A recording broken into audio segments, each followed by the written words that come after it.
ಪ್ರಥಮೋ ಹನುಮಾನ್ ನಮ ದ್ವಿತೀಯೋ ಭೀಮ ಇವ ಚ ಪೂರ್ಣಪ್ರಜ್ಞ ತೃತೀಯಸ್ತು ಭಗವತ್ ಕಾರ್ಯ ಸಾಧಕ. ವೇದಗಳಲ್ಲಿ ಹಿಂದೂ ಧರ್ಮದ ಪ್ರಕಾರ 40 ಸಂಸ್ಕಾರಗಳಿವೆ. ಅದರಲ್ಲಿ ಷೋಡಶ ಅಂದ್ರೆ 16 ಸಂಸ್ಕಾರಗಳು ತುಂಬಾ ಮುಖ್ಯವಾದವು. ಈ 16 ಸಂಸ್ಕಾರಗಳಲ್ಲಿ ವಿದ್ಯಾರಂಭ ಅನ್ನೋ ಒಂದು ಸಂಸ್ಕಾರ ಮನುಷ್ಯನಿಗೆ ತುಂಬಾ ಇಂಪಾರ್ಟೆಂಟ್ ಆಗಿರೋದು. ವಿದ್ಯಾರಂಭ ಅಂದ್ರೆ ಅಕ್ಷರಾಭ್ಯಾಸ, ಅಂದ್ರೆ ಅಕ್ಷರ ಬರೆಯೋದನ್ನು ಕಲಿಯೋದು. ಸ್ವಾಮಿ ವಿವೇಕಾನಂದರು ಹೇಳಿದಾಗೆ ನಮ್ಮ ಮಕ್ಕಳಿಗೆ ಯಾವುದೇ ಥರ ಆಸ್ತಿ ಪಾಸ್ತಿ ಏನೂ ಇಡೋದು ಬೇಡ, ಅವರನ್ನೇ ಆಸ್ತಿಯನ್ನಾಗಿ ಮಾಡಬೇಕು ಅಂತ. ಸೊ ಈ ಪ್ರಾಸೆಸ್ಸಲ್ಲಿ ಮೊದಲನೇ ಹಂತನೇ ಅಕ್ಷರಾಭ್ಯಾಸ. ನನ್ನ ಮಗಳ ಅಕ್ಷರಾಭ್ಯಾಸನ ನಾನು ಮಾಡಿಸ್ಬೇಕು ಅಂತ ಡಿಸೈಡ್ ಆಗಿದ್ದ ಅದ್ಭುತವಾದ ಜಾಗ ಪಾಜಕ ಕ್ಷೇತ್ರ. ಪಾಜಕ ಕ್ಷೇತ್ರದಲ್ಲೇ ಏನಕ್ಕೆ ಮಾಡಿಸ್ಬೇಕು ಅಂತ ಡಿಸೈಡ್ ಆದೆ ಅಂತ ಆಮೇಲೆ ಹೇಳ್ತೀನಿ. ಬಟ್ ಆದರೆ ಮೊದಲು ಈ ಅದ್ಭುತವಾದ ಕ್ಷೇತ್ರದ ಬಗ್ಗೆ ತಿಳ್ಕೊಳ್ಳೋಣ ಬನ್ನಿ. ದ್ವೈತ ಸಿದ್ಧಾಂತವನ್ನು ಪ್ರಪಂಚಕ್ಕೆ ಸಾರಿ ಹೇಳಿದ ಮಹಾನ್ ಆಚಾರ್ಯರು ಮಧ್ವರು ಜನಿಸಿದ ಸ್ಥಳವೇ ಪಾಜಕ ಕ್ಷೇತ್ರ. ವಿಶ್ವವಿಖ್ಯಾತ ಉಡುಪಿಯ ಶ್ರೀಕೃಷ್ಣನನ್ನು ಪ್ರತಿಷ್ಠಾಪಿಸಿದವರು, ಉಡುಪಿಯ ಅಷ್ಟಮಠಗಳನ್ನು ಸ್ಥಾಪಿಸಿದವರು, ಜ್ಞಾನ ಭಂಡಾರವನ್ನು ಮಾನವ ಕುಲಕ್ಕೆ ಹಂಚಲು ಪೂರ್ಣ ಪ್ರಜ್ಞರಾಗಿ ಜನಿಸಿದವರು ಶ್ರೀ ಆಚಾರ್ಯ ಮಧ್ವರು. ತ್ರೇತಾಯುಗದಲ್ಲಿ ವಾಯುಪುತ್ರರಾಗಿ ಜನಿಸಿದವರು ಶ್ರೀ ಹನುಮಂತರು. ದ್ವಾಪರ ಯುಗದಲ್ಲಿ ಅವರ ಅವತಾರವಾಗಿ ಜನಿಸಿದವರು ಶ್ರೀ ಭೀಮಸೇನರು. ಕಲಿಯುಗದಲ್ಲಿ ಅವರ ಅವತಾರವಾಗಿ ಜನಿಸಿದವರು ಶ್ರೀ ಮಧ್ವಾಚಾರ್ಯರು. ಶ್ರೀ ಹನುಮಂತರ ಸಾಕ್ಷಾತ್ ಸ್ವರೂಪವೇ ಮಧ್ವಾಚಾರ್ಯರು. ಅವರ ಇನ್ನೊಂದು ಹೆಸರು ಪೂರ್ಣ ಪ್ರಜ್ಞ, ಅಂದರೆ ಜ್ಞಾನದ ಪೂರ್ಣತೆಯನ್ನು ಹೊಂದಿದವರು. ಆಚಾರ್ಯರು ಹುಟ್ಟಿ ಬೆಳೆದ ಪಾಜಕ ಕ್ಷೇತ್ರದಲ್ಲೇನೆ ಮಧ್ವಾಚಾರ್ಯರ ಅಕ್ಷರಾಭ್ಯಾಸನೂ ನಡೆದಿದ್ದು. ಅವ್ರ ಮನೆ ಒಳಗಡೆ ಇರೋ ತುಳಸಿ ಕಟ್ಟೆ ಮುಂದೆನೆ ಅವರ ತಂದೆಯವರ ಸಾನ್ನಿಧ್ಯದಲ್ಲಿ ಮಧ್ವಾಚಾರ್ಯರ ಅಕ್ಷರಾಭ್ಯಾಸ ನಡೆದಿದ್ದು. ಈ ಪಾಜಕ ಕ್ಷೇತ್ರದಲ್ಲೇನೆ ಮಧ್ವಾಚಾರ್ಯರು ಅವ್ರ ಬಾಲ್ಯ ಕಳೆದಿದ್ದು. ಆ ಚಿಕ್ಕ ವಯಸ್ಸಲ್ಲೇನೆ ಈ ಕ್ಷೇತ್ರದಲ್ಲಿ ಸಾಕಷ್ಟು ಪವಾಡಗಳನ್ನ ಅವ್ರು ಮಾಡಿಬಿಟ್ಟಿದ್ದಾರೆ. ಒಂದ್ಸಲಿ ಮಧ್ವಾಚಾರ್ಯರ ತಾಯಿಯವರು ಅಡುಗೆ ಮನೆಯಲ್ಲಿ ಅಡುಗೆ ಮಾಡ್ತಾ ಇರ್ತಾರೆ. ಆ ಟೈಮಲ್ಲಿ ಅವರು ಮಧ್ವಾಚಾರ್ಯರನ್ನ ಕರೀತಾರೆ. ಮಾಧವ, ಒಂಚೂರು ಬಾರಪ್ಪ ಇಲ್ಲಿ ನೋಡು, ಒಲೆ ಮೇಲೆ ಹಾಲು ಮತ್ತು ಅನ್ನ ಇಟ್ಟಿದ್ದೀನಿ, ಇದನ್ನು ಉಕ್ಕೋಗದೆ ಇರೋ ಥರ ಹುಷಾರಾಗಿ ನೋಡ್ಕೊ, ಎಲ್ಲೂ ಹೋಗಬೇಡ ಅಂತ ಹೇಳಿಬಿಟ್ಟು ಹೊರಗಡೆ ಹೋಗ್ತಾರೆ. ನಮ್ಮ ಪುಟಾಣಿ ಮಧ್ವರು ಸರಿ ಅಮ್ಮ ಆಯಿತು ಇಲ್ಲೇ ಇರ್ತೀನಿ ಅಂತ ಹೇಳಿಬಿಟ್ಟು ಒಲೆ ಮುಂದೆ ಕೂತ್ಕೋತಾರೆ.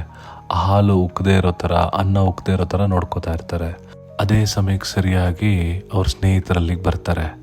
ಬಂದವರೇನೆ, ಏ ಮಾಧವ ಬಾರೋ ಹೋಗೋಣ, ನಾವೆಲ್ಲ ಬೆಟ್ಟಕ್ಕೆ ಹೋಗ್ತಾ ಇದ್ದೀವಿ, ಅಲ್ಲಿ ಕಾಡಲ್ಲಿ ಚೆನ್ನಾಗಿ ಆಟ ಆಡ್ಬೋದು, ಬೇಗ ಬಾ ಅಂತ ಕರೆಯೋಕ್ಕೆ ಶುರು ಮಾಡ್ತಾರೆ. ಅದಕ್ಕೆ ಮಾಧವರು ಹೇಳ್ತಾರೆ, ಇಲ್ಲ ನಮ್ಮ ತಾಯಿ ಹಾಲು ಮತ್ತು ಅನ್ನ ಇಟ್ಟಿದ್ದಾರೆ ಒಲೆ ಮೇಲೆ, ಅದು ಉಕ್ಕೋಗುತ್ತೆ, ನಾನು ಅದನ್ನು ಉಕ್ಕದೇ ಇರೋ ಥರ ನೋಡ್ಕೋಬೇಕು, ನೀವು ಹೋಗಿ ನಾನು ಆಮೇಲೆ ಬರ್ತೀನಿ ಅಂತ ಹೇಳ್ತಾರೆ. ಅದಕ್ಕೆ ಅವ್ರ ಸ್ನೇಹಿತರು ಅದ್ರ ಮೇಲೆ ಏನಾದರೂ ಮುಚ್ಚಿಬಿಟ್ಟು ಬಾರೋ, ಉಕ್ಕಲ್ಲ ಅಂತ ಸಜೆಷನ್ ಕೊಡ್ತಾರೆ. ಇದನ್ನು ಕೇಳ್ತಾ ಇದ್ದಂಗೆ ಮಾಧವಾಚಾರ್ಯರಿಗೆ ಒಂದು ಅದ್ಭುತವಾದ ಐಡಿಯಾ ಬರುತ್ತೆ. ಸರಿ ನೀವು ಹೋಗಿ ಮುಂದೆ ಹೋಗ್ತಾ ಇರಿ, ನಾನು ಬರ್ತೀನಿ ಅಂತ ಹೇಳಿಬಿಟ್ಟು ಅಲ್ಲೇ ಪಕ್ಕದಲ್ಲಿದ್ದಿದ್ದು 2 ಚಪ್ಪಟಿ ಕಲ್ಲನ್ನ ತಗೊಂಡು ಒಂದನ್ನು ಹಾಲು ಮೇಲೆ ಒಂದನ್ನು ಅನ್ನದ ಮೇಲೆ ಮುಚ್ಚಿಬಿಡ್ತಾರೆ.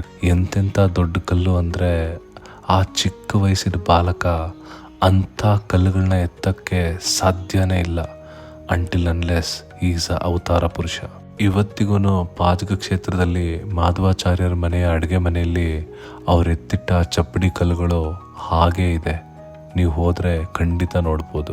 ಇನ್ನೊಂದು ಪವಾಡ ಹೇಳಬೇಕು ಅಂದರೆ, ಪಾಜಕ ಕ್ಷೇತ್ರದ ಸುತ್ತಲಲ್ಲಿ 4-5 ಅದ್ಭುತವಾದ ತೀರ್ಥಕ್ಷೇತ್ರ ಇರುತ್ತೆ. ದಿನಾಲೂ ಮಾಧವರು ಚಿಕ್ಕವರಾಗಿದ್ದಾಗ ಆ ಕ್ಷೇತ್ರಗಳಲ್ಲಿ ಹೋಗಿ ಸ್ನಾನ ಮಾಡಿ ಬರ್ತಾ ಇರ್ತಾರೆ. ಅವ್ರ ತಾಯಿಯವ್ರಿಗೂ ಈ ಕ್ಷೇತ್ರಗಳಲ್ಲಿ ಸ್ನಾನ ಮಾಡಬೇಕು ಅನ್ನೋ ಒಂದು ಆಸೆ ಹುಟ್ಟುತ್ತೆ. ಆದರೆ ಅವ್ರಿಗಿರೋ ಆರೋಗ್ಯ ಸಮಸ್ಯೆಗಳಿಂದ ಅವ್ರು ಹೋಗೋದಕ್ಕಾಗಲ್ಲ. ಅದಕ್ಕೋಸ್ಕರನೇ ಮಾಧವಾಚಾರ್ಯರು ಅವ್ರ ತಾಯಿಗೋಸ್ಕರನೇ ಅವ್ರ ಮನೆ ಪಕ್ಕದಲ್ಲೇ ಅಷ್ಟು ತೀರ್ಥಗಳನ್ನ ಸೇರಿಸಿ ಒಂದು ತೀರ್ಥನ ಹುಟ್ಟಾಕ್ತಾರೆ. ಮಾಧವಾಚಾರ್ಯರು ಮಾಡಿರೋಂಥ ಎಷ್ಟೋ ಪವಾಡಗಳು ಈಗಲೂ ನಮಗೆ ಪಾಜಕ ಕ್ಷೇತ್ರದಲ್ಲಿ ನೋಡೋದಕ್ಕೆ ಸಿಗತ್ತೆ. ಪಾಜಕ ಕ್ಷೇತ್ರದಲ್ಲೇ ನನ್ನ ಮಗಳ ಅಕ್ಷರಾಭ್ಯಾಸ ಮಾಡಿಸ್ಬೇಕು ಅಂತ ಸಂಕಲ್ಪ ಮಾಡಿದ್ದೇನಕ್ಕೆ ಅಂದರೆ, ಇಲ್ಲಿ ಸಾಕ್ಷಾತ್ ಮಾಧ್ವಾಚಾರ್ಯರು ಅಕ್ಷರಾಭ್ಯಾಸ ಮಾಡಿದ ಕಲ್ ಮೇಲೇನೆ ನನ್ನ ಮಗಳಿಗೂ ಅಕ್ಷರಾಭ್ಯಾಸ ಆಗಿದ್ದು. ಇಲ್ಲಿನ ವಿಶೇಷ ಅದೇನೆ. ಜಗದೊಡೆಯ ಜಗನ್ನಾಟಕ ಸೂತ್ರಧಾರಿ ಪರಮಾತ್ಮ ಪರಮ ಪುರುಷೋತ್ತಮ ಉಡುಪಿಯ ಶ್ರೀಕೃಷ್ಣನನ್ನೇ ಪ್ರತಿಷ್ಠಾಪಿಸಿದ ಕೈಗಳು ಯಾವ ಕಲ್ಲು ಮೇಲೆ ಅಕ್ಷರಾಭ್ಯಾಸ ಮಾಡಿದ್ವೋ ಆ ಕಲ್ಲು ಮೇಲೆ ನನ್ನ ಮಗಳ ಅಕ್ಷರಾಭ್ಯಾಸ ಆಗುತ್ತೆ ಅಂದರೆ ಅದಕ್ಕಿಂತ ಪುಣ್ಯ ಇನ್ನೊಂದಿರಬೇಕಾ? ಉಡುಪಿಯಿಂದ ಕೇವಲ ಒಂದು 10-15 ಕಿಲೋಮೀಟರ್ ದೂರದಲ್ಲೇ ಪಾಜಕ ಕ್ಷೇತ್ರ ಇರೋದು. ಖಂಡಿತ ನೆಕ್ಸ್ಟ್ ಟೈಮ್ ನೀವೆಲ್ಲ ಉಡುಪಿಗೆ ಹೋದಾಗ ಪಾಜಕ ಕ್ಷೇತ್ರಕ್ಕೂ ಒಂದು ವಿಸಿಟ್ ಕೊಡಿ.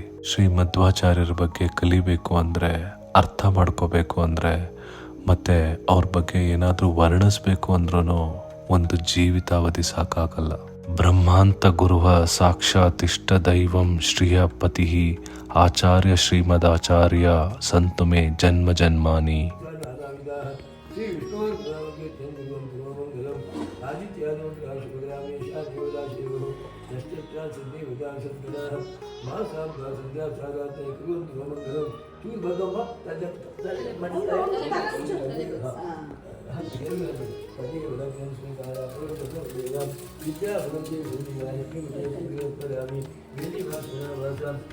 विद्यादीश सुधांश मांगाशि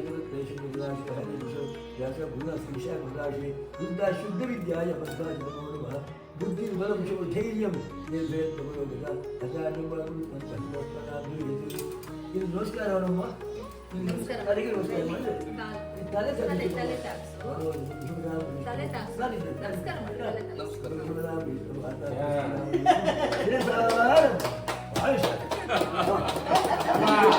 ಎಷ್ಟು ಸಮಯ ಕಳಿಸ್ಬೇಕು ಅವರಿಗೆ?